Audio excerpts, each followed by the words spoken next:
Саламатсызбы, эжеке. Айтсаңыз, теге ошол Манас лицей интернаты статусу кандай анын? Для одаренных детей. Силерге карайбы же карабайбы? Ооба, ооба. Силердин карамагындагы структура бул. Ооба, мамлекеттик. Анда кандай жерде акча төлөйт? Алар бул мындай для одаренных детей деп жатак мектептерде окуган балдардын тамак ашы 60 эле сом да. Ал эми берки чалды бар жатак интернаттардыкы 220 сом. Анан 60 сом баягы 3 мал тамагына жетпейт. Мурда кайда отурчу булар манасчылар? Булар Бакка. Бакаятада болгон, анан Талас Бакаятада жайгашкан. Анан барып Талас районунда Алексеевка айылында бир мектептин бурчунан бергем. Анткени берки Манас лицейинин эми айыл жергесинде балдардын санын өспөтүшүнө байланыштуу. Демек булар тентимишкен да, туурабы? Бир туруктуу жайы жок эле, силер өтө одаренный балдарга деп буну ачып алыпсыңар да. Силер ачтыңар беле лицейди? Базасы жок, ачкан болуп атасыңарбы ошондо? Бул негизи республикада булар өздөрүнүн международный уровеньде да көрүшөт. Анткени для одаренных детей депчи, анткени Жок, мына Таластагы Манас для одаренных детей деген лицей интернаты силер окуу базасы, жатакана базасы жок эле ачып алыпсыңар да? Жатаканасы менен эле барып ачылган, просто айыл жергесинде, айыл өкмөтүндөгү Манас айылында эми демография өсүп кеткендигине байланыштуу. Бул балдардын баардыгы тең эми Талас айылына. Демография кайсы тарапка өсүп кетти? Айыл жергесинде балдар 800 бала саны көбөйүп кеткен. Ошондуктан аны мектепке айланды. Азыр эми буларды мен Марат Молдонушдун айткандан бир нерсе түшүндүм да, азыр ушул Манас интернатын, мектеп интернатын для особо одаренныктын эч нерсеси, базасы калбай калып, тиги айылдан демография чоңоюп кетип, аерден бала көбөйүп, эми мына жетимдердин базасына киргизип коюпсуңар да, ошондойбу?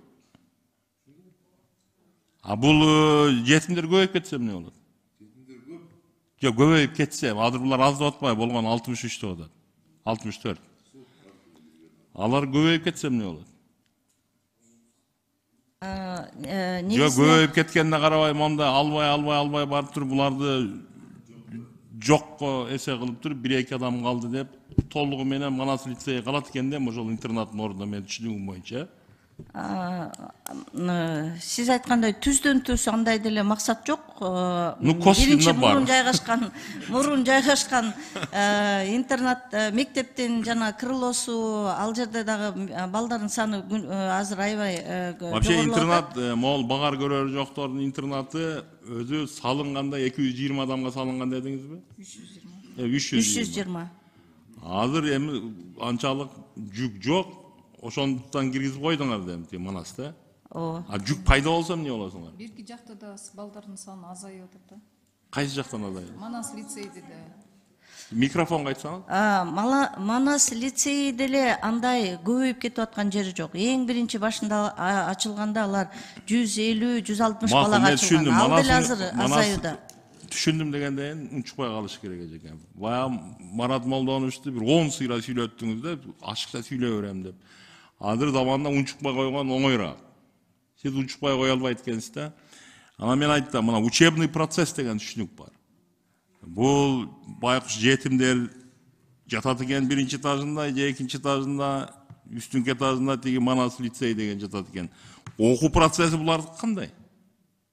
Булар башка жака барып окушабы Манас? Окуу корпусу бар да.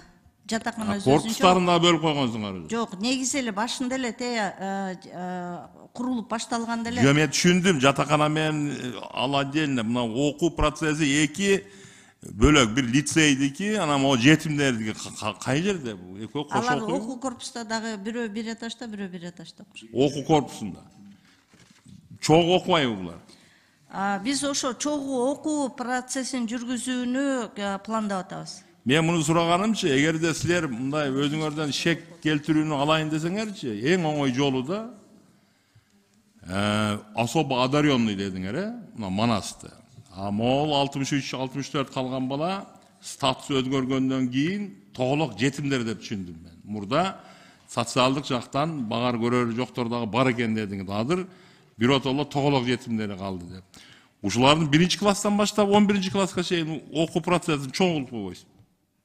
Мына азыр Марат Молдонович айтып атат, бир мыйзам кабыл алып берели, бир андай кылайлы деп. Эмнеге одаренный бала менен ошо багар көрөрү жок эмес, тоголок жетим окубаш керек. Балким бири-бирин тартып туруп, мен мисалы үчүн ошондой интернатты бүткөнмүн. Карла Маркс интернаты бар Сузак районунда. Ошону бүттүм. Буюрса мына генералмын, депутатмын. Ошону кошконго кандай мына силердин көз карашыңар? Эгерде ушундай боло турган болсо, биз могул жогорку кеңештен чечим чыгарып бергенге даярмын да. Эң оңой жолу. Азыр буларды бири-биринен айдабаш керек. Азыр айдасаң тополоң башталат. Тигилер байлар экен, булар жетимдер экен. Болгону эле Марат Молдонович. Мындай кылып койсо болот да. 1-класстан баштап экөө чогуу окуйт. Тамагын да чогуу жейт. Жүргөнү да, кол кармаш жүргөнү да чогуу. Себеп дегенде окуганы силер 2-этажга чыккыла, силер 1-этажга, жаткан жери силер 1-этажга, биз 2-этажга деп бөлүп коюштур. Ошон кошуп койсо болобу? Силердин оюңарды айтайын.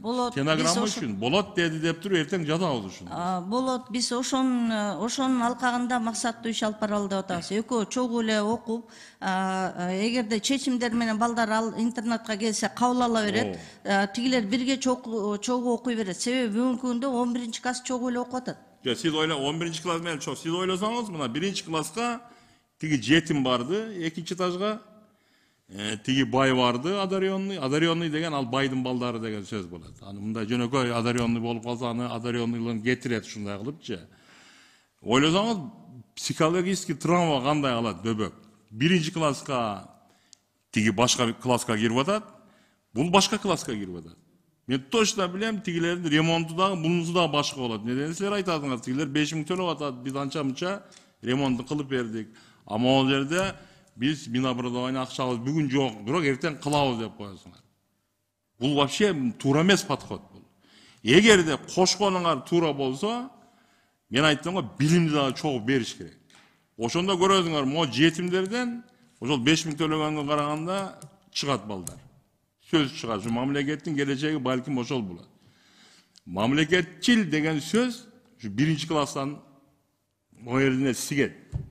Ne degende ошол жетимдин атасы дагы мамлекет, апасы дагы мамлекет, ошо эжеси, агайы бардык мына силерге окшогон, бизге окшогон балдар болот. Алар бизге караганда мамлекетин сүйөт, мамлекеттин патриоту ошолор болот. Мен ушул сунушту киргизет элем. Азыртан баштап бул мыйзам керекпи, бир токтом керекпи? Мына Марат Молдоновичтин мен кабатыр болуп атканын сезип атам. Ушу экөөнүн учебный процессин эле кошуп койсо, проблема калбай калат. Тамагын кандай жешет булар? Чогуу эле столовый киреби же бөлүп койгонсуңарбы анда? Бирөө бир эшиктен, бирөө бир эшиктен кирет деген жокпу? Бир эле ашкына. Тиги 5 000 сом төлөп атсаң кандай болот? Ал жеген коржукту бул дагы жеш керекпи? Ага караганда интернаттын балдарынын акчасы төлөмөгө мамлекет берип аткан акча андан да көбүрөөк. Мамлекеттин карамагында турган адам, бала, жаш баланы айттым мен, кишилерди айткан, мамлекеттин карамагында турган бала эң бай бала болуш керек. Misal üçün, men 1-класстан 10-класска чейин ушундай мектеп интернатты бүтүрдүм да, эже карап туруңуз, мен сизге айттым. Жазып атам. Менин кийип жүргөн носким, мен кийип жүргөн костюмум атасы, апасы министр болгондордон кымбат эле. Мага мамлекет алып берет эле. Ошого сурап атам, бирөө коржук жейт, бирөө коржук жебей калды деп. Ашканасы да бөлөкпү булар. Ашканасы бөлөк экен деп атат, барып келгендер. Men sunuşum, men көп сүйлөбөйүн. Bunu men moynuman өткөргөнмүн, билем. Анан мен айтканым, мына балдарыңыз 1-класска барган бүгүнкү жетим 11 жылдай мектепти бүтсө, биз дагы жашайбыз. Ошондон көрөсүз, ошол балдардан кандай балдар чыгат. Бирок аралаштырып коюш керек. Рахмат чоң.